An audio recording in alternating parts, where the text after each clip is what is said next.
কলেজের ক্লাসরুমের বেহাল দশা, জল থই থই করছে ক্লাসরুমের ভিতর, জলের ওপর দিয়েই চলাচল করতে হচ্ছে পড়ুয়াদের এবং সেখানেই চলছে ক্লাস।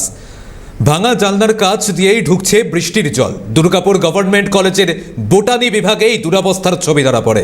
সিএনএর ক্যামেরাবন্দি সেই ছবি দেখাবো আপনাদের, যেখানে পড়ুয়ারা অভিযোগ করছেন তাদেরকে চরম সমস্যায় পড়তে হচ্ছে।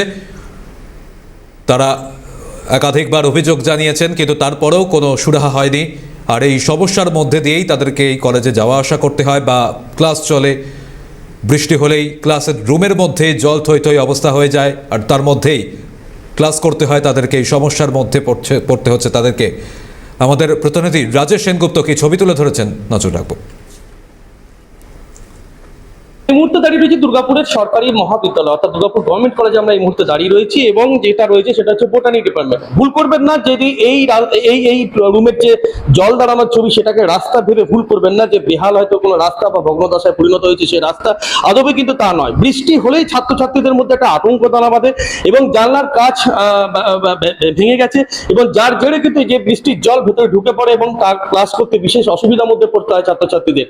বার কয়েক জানানো হয়েছে, যারা কলেজ কর্তৃপক্ষ আছেন তাদেরকে বার কয়েক জানানো হয়েছে, এবং এই ব্যাপারে তারা উদ্যোগ নিয়েছেন। বিভিন্ন দপ্তর অর্থাৎ পিডব্লিউডি যে ডিপার্টমেন্ট রয়েছে সেখানে জানানো হয়েছে, কিন্তু এই যে মানে জল থই থই যে জায়গা, সে জায়গার কিন্তু ছবিটা কিন্তু আজও বদলায়নি। আর যাতেই কিন্তু সমস্যায় বুঝতে পড়েছেন এই ছাত্রছাত্রী যারা রয়েছেন এখানে, যারা দীর্ঘ সময় ধরে বোটানি ডিপার্টমেন্টে যে ছাত্রছাত্রীরা রয়েছে তারা কিন্তু বেশ সমস্যার মধ্যে পড়ছেন। এখন তারা কি করবেন বা কি করা উচিত না এইসব বুঝে উঠতে পারছেন না। দুর্গাপুর থেকে রাজেশ সেনগুপ্ত, ক্যালকাটা নিউজ। এখানে আপনাদের শোনাবো কলেজের ছাত্রছাত্রীরা কি বলছেন। বৃষ্টি হলে এরকম জল ঢুকে যায়, ক্লাস করতে প্রবলেম হয়, কাজ ভালো। কতদিন ধরে এই অবস্থা চলছে? আছে 3-4 মাস, 2-3 মাস হয়ে গেল এরকমই অবস্থা। এরকম কোনো সমস্যা নেই, কিন্তু এই ক্লাস করতে গেলে জলের মধ্যে তখন পা রেখে বসতে হয় বেঞ্চের মধ্যে।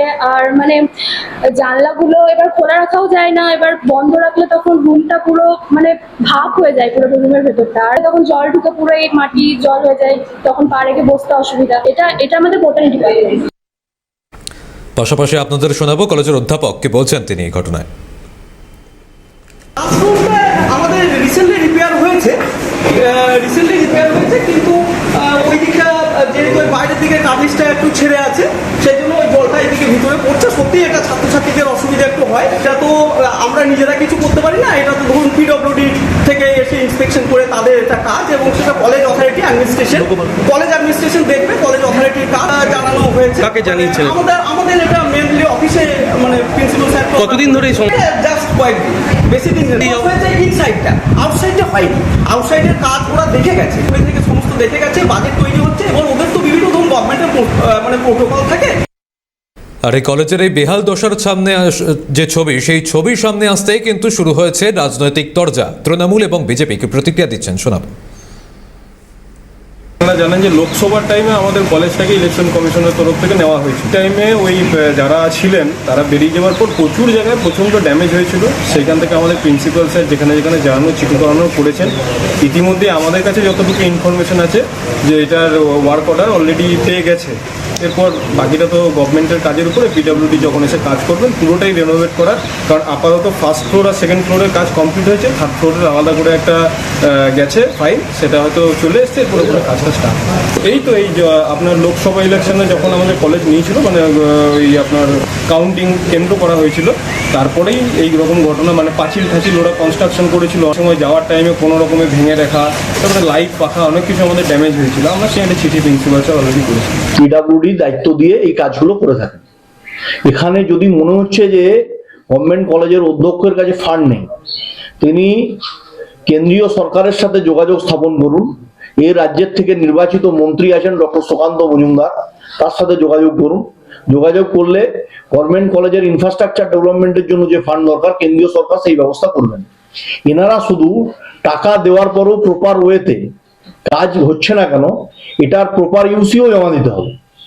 ইউটিলাইজেশন সার্টিফিকেট জমা দিলে কেন্দ্রীয় সরকারের পক্ষ থেকে এই বিষয়ে একদম দৃঢ় পদক্ষেপ গ্রহণ করা হবে। ছাত্রছাত্রীদের ভবিষ্যতের প্রশ্নে কেন্দ্রের সরকার তার শিক্ষা দপ্তরকে শিক্ষার অনুকূল পরিবেশ তৈরি করার জন্য এখানে হচ্ছে সেই পরিবেশ যাতে তৈরি হয়, তার ইনফ্রাস্ট্রাকচার যাতে তৈরি করা যায়, তার জন্য অবশ্যই করে অর্থ বরাদ্দ করবে। অবিলম্বে আমি অধ্যক্ষকে অনুরোধ করব, উনি আমাদের রাজ্যের মন্ত্রী ডক্টর সুকান্ত মজুমদারকে চিঠি দিয়ে আবেদন করুন, বাকিটা দেখার দায়িত্ব আমরা গ্রহণ করলাম।